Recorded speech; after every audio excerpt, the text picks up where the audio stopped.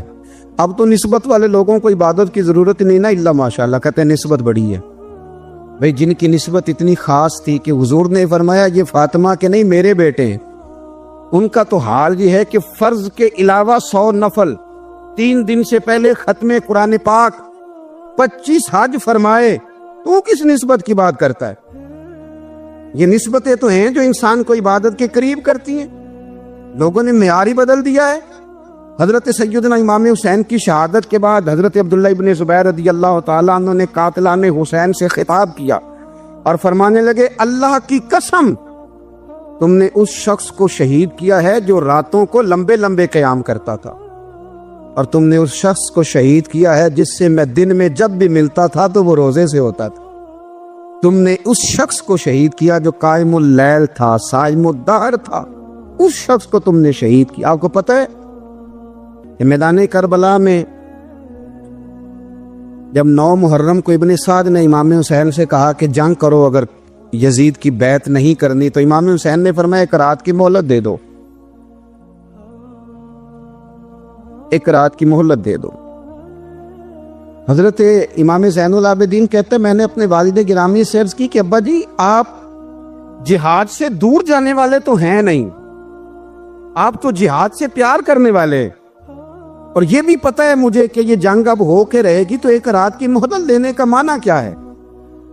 بھئی کل بھی لڑنا ہے اور رات بھی لڑنا ہے، تو ابا جی 1 رات کی مہلت. تو سیدنا امام حسین رضی اللہ تعالیٰ عنہ فرمانے لگے بیٹا رات کی مہلت اس لیے لی ہے کہ میں آج رات کھل کے اپنے رب کی عبادت کر لوں، میں استغفار کر لوں، میں لمبے سجدے کروں. اور کہا زین العابدین تو جانتا ہے نا کہ مجھے نماز سے، تلاوت سے، دعا سے اور استغفار سے بڑا پیار ہے. نماز سے مجھے پیار ہے، دعا سے مجھے پیار ہے، استغفار سے مجھے پیار ہے. فرمایا بیٹا میں نے اس لیے نہیں کہ میں چاہتا ہوں 1 رات اور دنیا میں رہوں. تو امام زین العابدین فرماتے امام علی مقام نے سجدے پہلے بھی بڑے کیے، پر 9-10 کی درمیانی رات جو ان کے سجدے تھے وہ میں نے کبھی نہیں دیکھے. فرماتے ہیں تیمم کے ساتھ وہ رات کی جو عبادتوں کا رنگ تھا وہ میں نے کبھی نہیں دیکھا. امام علی مقام کا عبادت کا ذوق تھا، شوق تھا، لذت تھی.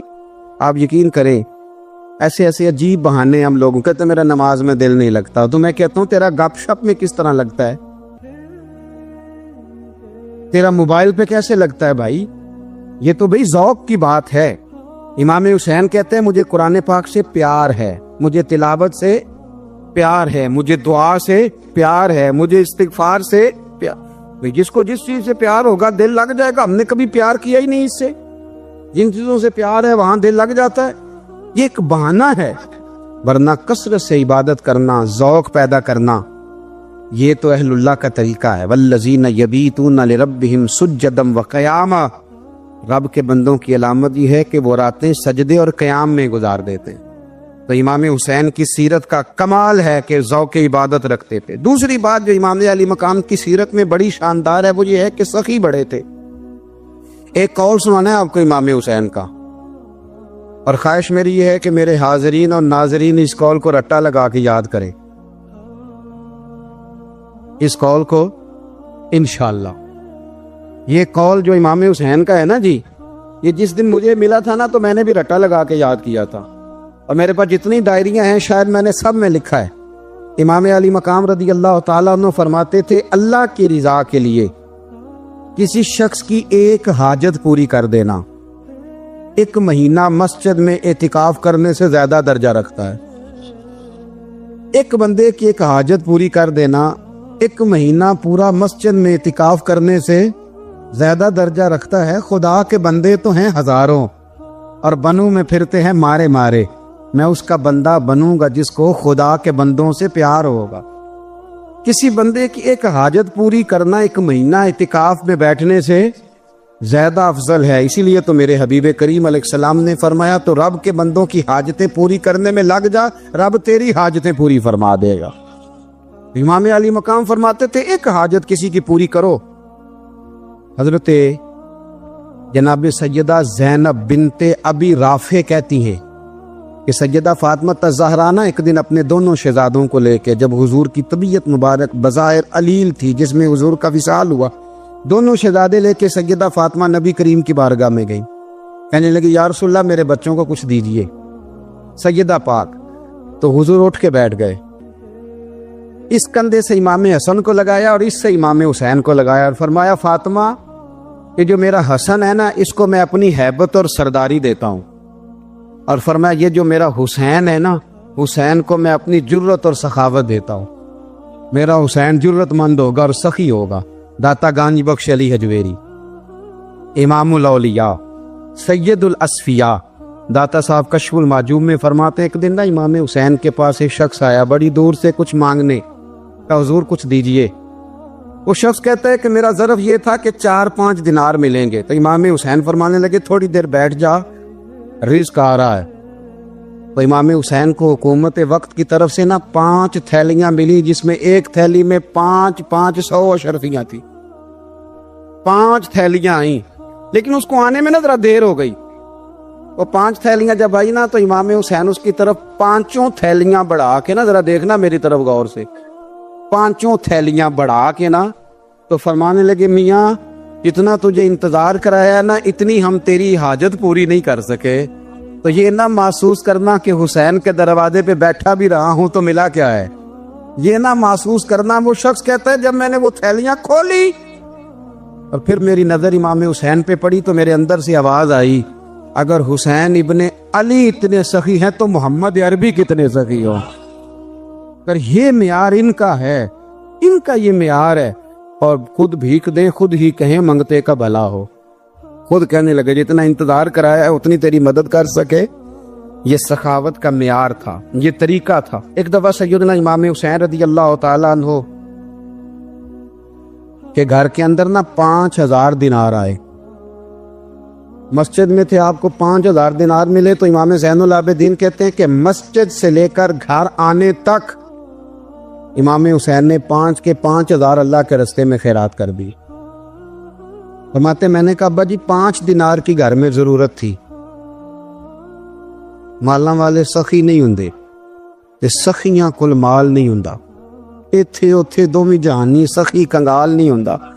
کہا ابا جی 5 دینار کی گھر میں ضرورت تھی. تو کہتے ہیں مجھے فرمانے لگے بیٹا یہ جن کو میں نے دیا ہے نا یہ گھر کے لیے ہی دیا ہے، یہ گھر کے لیے ہی دیا ہے. جن کو دیا ہے تمہارا کیا خیال ہے، یہ باہر خرچ ہوا ہے، یہ گھر کے لیے ہی ہے. اس لیے کہ جب انسان دوسروں پر شفقت کرتا ہے تو اللہ اس کے گھر پہ رحمت فرماتا ہے.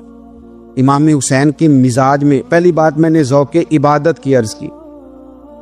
دوسری بات عرض کر رہا ہوں کہ صحابہ حضرت اسامہ بن زید بڑے پیارے ہیں میرے نبی کریم کے، بڑے پیارے. حضرت اسامہ بن زید کے بارے میں سیدہ عائشہ صدیقہ فرماتی ہیں ان کے ناک سے اگر ریٹھ نکلتی تھی تو اللہ کے رسول اپنے دستے مبارک سے صاف کر دیتے تھے.